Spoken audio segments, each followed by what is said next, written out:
Now, from CBS News Miami, this is Facing South Florida with Jim DeFede.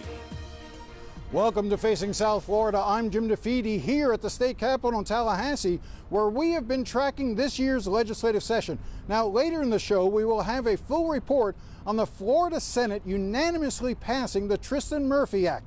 What supporters argue is the most significant reform to deal with the mental health issues in the criminal justice system since the passing of the Baker Act more than 50 years ago. But first, I had an opportunity to sit down with the president of the Florida Senate, Ben Albritton. As Florida House Speaker Danny Perez and Governor Ron DeSantis continue to battle each other on a host of issues, it is the soft-spoken Albritton who has emerged as the powerful swing vote in deciding how best to decide everything from tax policy to condo reform. Mr. President, thank you very much for your time. I want to start with the Senate's tax plan, which you just put out less than 24 hours ago. It seems as if you are trying to find some measured ground between what the governor wanted to do, which was $1,000 to every person with a homestead, a rebate check, and the House Speaker's plan, which was to drop the sales tax permanently from 6% to 5.25. Explain to me why you think your plan is the best option. First of all, I appreciate the opportunity. Thanks for inviting me on the show. It's always good to see you. So let's start with some foundational pieces of this, and that is that I think reducing sales tax and I think reducing property tax both have substantial merit. They're both important, and they're both costs that are driving the affordability challenge we have in Florida. So what we have done is, in an effort to try to essentially do this, is we're taking a sales tax approach to reduce sales tax, but we're doing it in a targeted way. Prime example, one night, 10 days ago or so, I took the tax handbook home. If you want some exhilarating reading, that is that. Took the tax handbook home and just started looking through all the tax structure in Florida, trying to figure out where are the pieces that we can target on that can make the most amount of impact for, as an example, seniors or young families, right? The governor's property tax piece is great for homeowners, but what about young families, that are renting? How do we target so that everyone gets some relief? And that's the origin of the idea of clothing. So yours would, and it's not a permanent reduction, it's a one-year exemption, correct? Well, at this point, we'll see how it all develops. There certainly is the possibility it could be recurring. So for any, it's for any clothing item, shoes, clothing of $75 or less. Yes. Just out of curiosity, how did you come up with the $75 figure as being that's the point in which you any items below $75 you wouldn't pay a sales tax on? So we were looking at call them necessities, right? That really is it. So at $75, Jim, you're looking at pajamas, T-shirts, underwear, the things that, it's not a $300 jacket or something like that, right? It's the things that everybody has to utilize. You also talk in this proposal about studying the idea of eliminating or reducing property taxes. And it seems as if you've committed to having something on the ballot for 2026. Have you pre-decided that there is going to be a ballot item at some point in the near future to either remove or substantially eliminate property taxes? Well, the hope is yes. But here's what I do know. To start the conversation, you got to start the conversation. You got to put it in motion. And that's what we're doing. Is it safe to say that the governor's idea of expanding the budget by having a $1,000 rebate for anyone with a homestead exemption, that idea is not something the Senate is likely to move forward on? Well, I've had some conversation with the governor about this, and he's really in the same place I am, open-minded about how to do it.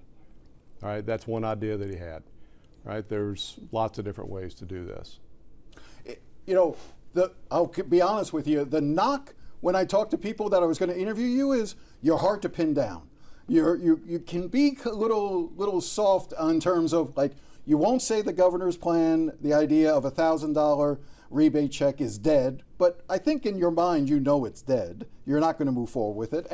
And the House Speaker's plan to permanently reduce the sales tax, from 6 to 5.25, you're never going to go along with that, but you won't come out and just say that's dead. We're not going to do that. Why is that? Hard to pin down.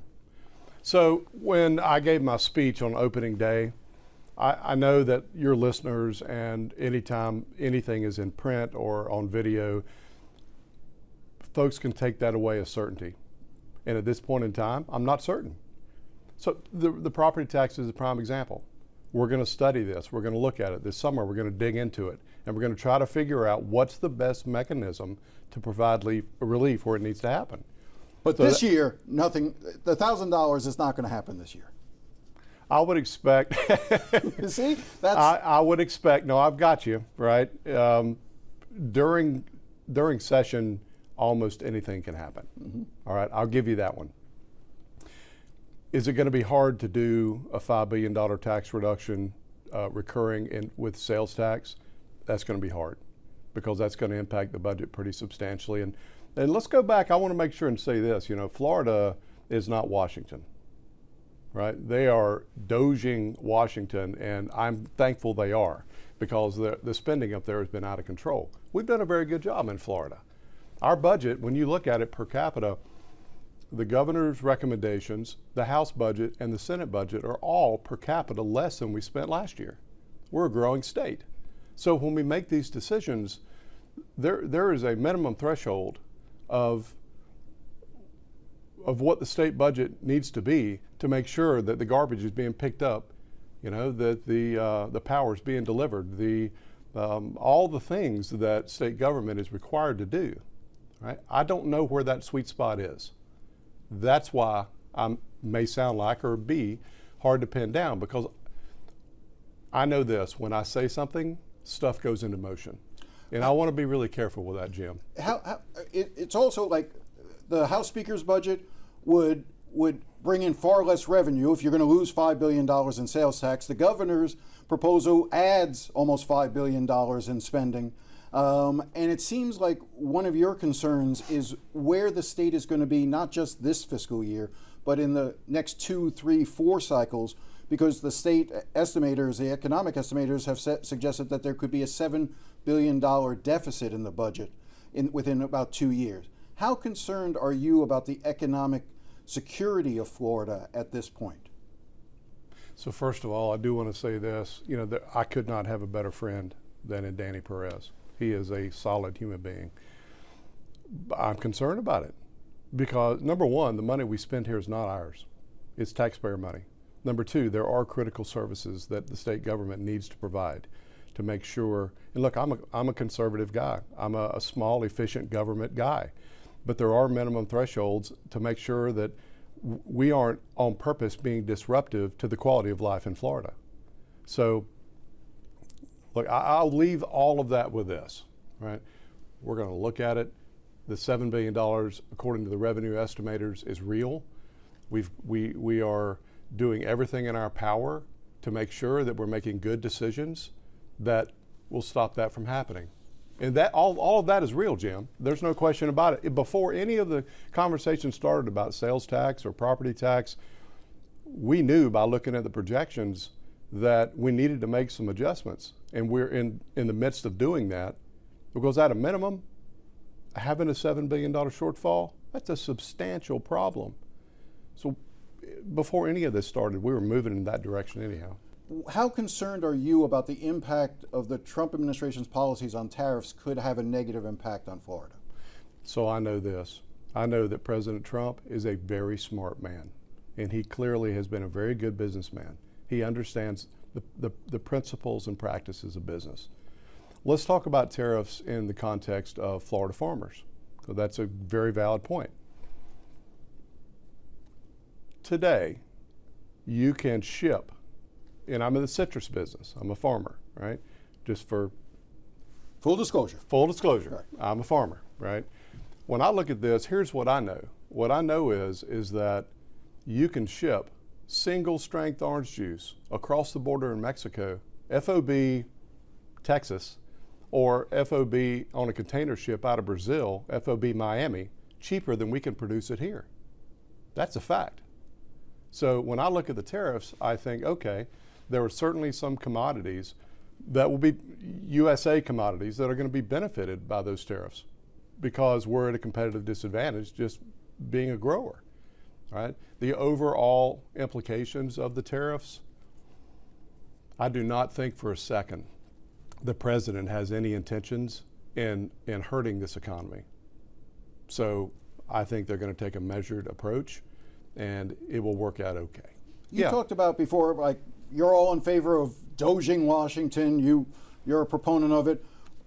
One of the impacts of Doge has been, for instance, a dramatic cut to National Institutes of Health, including medical research grants. I think the University of Florida could be hurt to the tune of tens of millions of dollars. I think Florida State University's president said that they could lose $65 million in research money. Does that sound like a good cut to you? Well, here's what I know. Let me give you an example. The state budget today, let's just call it $115 billion budget. Of that, around $38 billion is federal pass-through dollars for programs across the board, not just that. In the Department of Agriculture, that's where the school feeding programs come from, Medicaid, the whole deal. $38 billion. That's 32% of that budget, of the state budget. So at the end of the day, the federal portion of the state budget is substantial. There's every possibility we're going to likely see cuts for federal funding that supports Florida programs and the programs we implement that we would cost share essentially with the federal government. So Medicaid reimbursements could be impacted, the NIH across funding. the gambit, right? Transportation, it's really everywhere, right? So let's go back in that context. Let's go back and think about it on the state budget, right?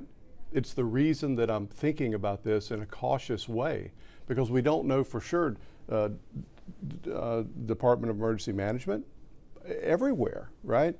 And we're likely going to see a throttle back of federal spending, again, necessarily, a throttle back of federal spending. So that's why I'm looking at this very cautiously.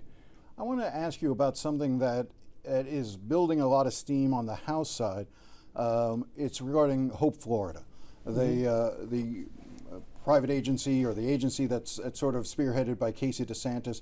The House has been raising a lot of concerns about the fact that they have not filed any of their proper paperwork, no income taxes, nothing's available to sort of see at the public level. There's now controversy surrounding where a $10 million check or settlement may have come into that wasn't reported to the legislature, that some of the House members think was required to be reported. Just on a broader area, are you concerned by some of the things you've been hearing as it relates to Hope Florida? So let me start with this. The mission of Hope Florida makes sense to me. I do believe it will help people that need direction to be able to build a better path for their life. So the overarching goal of Hope Florida really makes sense to me. And I like the idea a lot. Second of all, should there be new parameters put in, reporting parameters, clarity in the way things should operate? Sure, right? State government, whether it's Hope Florida or DOT or whatever, right? We should be about the budget. We should be about continuous improvement. So when we see things that may either appear to be incorrect or not as transparent as we would like, that provides opportunity for us to not throw the baby out with the bathwater, but just have a conversation about how do we do it better. But in the interim, while that is trying to be corrected, should the state move forward with a bill that's currently on track to essentially give it sort of permanence, Hope Florida, within the state of Florida, should those issues be corrected first and then, for instance, maybe next session come back? with that issue when all these other questions are cleared up, or can you move forward with embedding Hope Florida sort of with a permanency, and then try to clean up what may be a mess in terms of their transparency later? Well, first of all, I think there's time this year. We still have 3-4 weeks left. Matt? It goes quick. It goes quick, but there's a lot of time left on the clock this year to try to figure out how to look at these opportunities to do better and figure out, craft the language and make it right. So I'm optimistic that we're going to be able to figure it out this year. You can see more of my interview with the Senate President on our website at cbsmiami.com. When we come back, in an emotional and powerful moment, the Florida Senate passed the Tristin Murphy Act, a bill that will dramatically help people with mental illnesses who are caught up in the criminal justice system. Stay with us.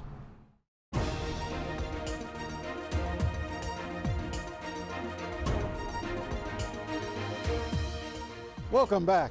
We came up here to Tallahassee to watch the Florida Senate consider the Tristin Murphy Act, which was named after the 37-year-old man who killed himself with a chainsaw at a prison in South Florida. Murphy, a schizophrenic, was in prison on a littering charge, and his story was the focus of the CBS Miami documentary Warehoused, the life and death of Tristin Murphy, which showed how the state has long failed to properly treat people with mental illnesses who end up in the criminal justice system. Good morning. The Senate will be in order. More than 3 years after Tristin Murphy killed himself with a chainsaw at a Florida prison, the Florida Senate passed the most comprehensive reform to mental health in decades. The story of Murphy, a schizophrenic who was sent to prison on a littering charge, was the focus of the CBS Miami documentary Warehoused that moved lawmakers to act. The tragedy of Tristin is a painful reminder of what each of us here know to be true, and that is that the intersection between mental health and our criminal justice system is a very dangerous place for people to be. Senator Jen Bradley was the bill's sponsor. For the acutely mentally ill, the cycle is jail, a forensic hospital, living on the streets, and inevitably rearrest. And this bill will break that cycle. Tristin's mother, who has been fighting for change since her son's death, was invited to be on the Senate floor by the chamber's president, Senator Ben Albritton, who made the bill one of his top priorities. Humanity gets the credit for this bill, not any particular individual, because this bill will save lives. It's going to change the trajectory for people in Florida that don't even know it yet. The bill garnered bipartisan support, with senators from both parties speaking out in support. This is beyond all partisanship and the polarization that we see. It's just about doing the right thing. Those of us who've been in the legislature, you just lived in Florida for many years, you have heard us speak about mental health and wanting to do something about mental health. And this bill attacks mental health at its source, if you will. Senator Rosalynn Osgood, who has spoken openly about her struggles with addiction and mental illness, said the bill will make a difference. And oftentimes we're criminalized. We're put in jail. When our disease is running rampant, it sends us into very dark places where we don't have control of our behavior. And I think today the Florida Senate is sending love to people that live with this disease. Both Albritton and Bradley said the bill will make communities safer. There may be some that read this bill and hear this testimony and they might say it's soft on crime. I'd say it's strong on crime, but it's stronger on common sense. This is a bill for public safety. Getting treatment and long-term stability for these individuals is a public safety bill. Before the Senate passed the bill unanimously, the chamber gave the Murphys a standing ovation. After the vote, Bradley said Tallahassee can often be a frustrating place, but on this day, something good happened. There are things we can do to help families, to help people who are struggling, to lift them up, to make our state not only more profitable, but as President Albritton said, more humane. And that's a brighter spot for everybody. That makes us a stronger state. Not only did the bill pass unanimously, but every senator signed on as a co-sponsor. As you can imagine, the debate and vote was a deeply emotional moment for Tristan's mother, Cindee.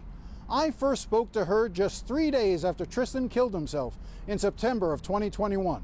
And I can tell you, neither of us back then thought we would see what happened here in the Senate. And in watching the debate, it was clear that it was only through Cindee Murphy's bravery in telling Tristan's story that this bill has come as far as it has.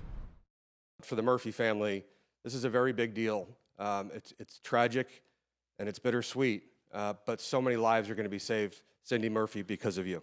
The Florida Senate's unanimous passage of the Tristin Murphy Act was the culmination of 3 years of pain and anguish by Cindee Murphy to see that her son's death wasn't in vain. And to the Murphys, this doesn't happen without you.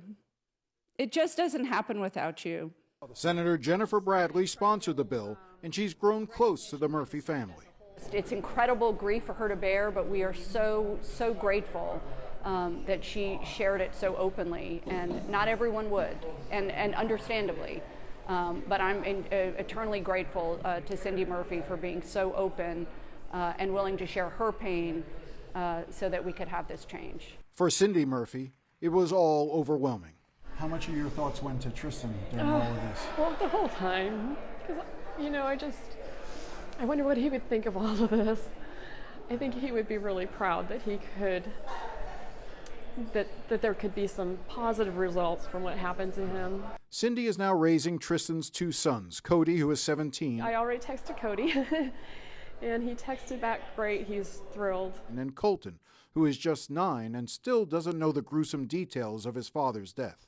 Do you think this will make it easier when you finally have to sort of have that conversation with him? I do. We laid in bed together the other night when he was going to sleep, and we were talking about it, and I just kept telling him, this is something good. It was sad that your dad died, but something good's going to come out of it, and I think he'll understand all of this and be much more He's 9. able to accept right. it. Yeah. At 9, you can't. Yeah. This is too much. It's right. just too much. So yeah, he'll get there.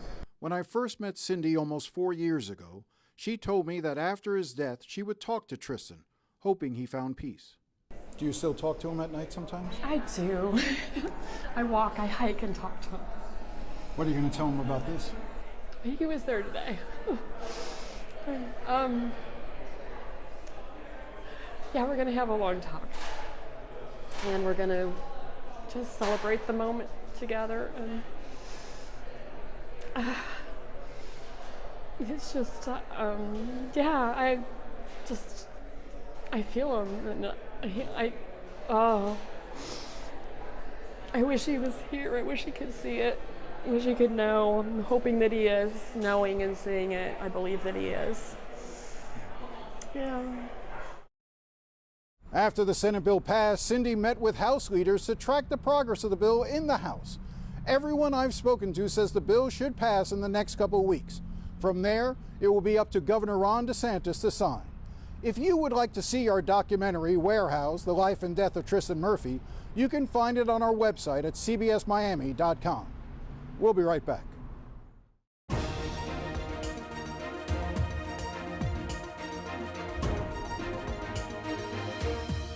Well, that's all the time we have today. If you have any thoughts or comments, feel free to contact me at jdefede@cbs.com.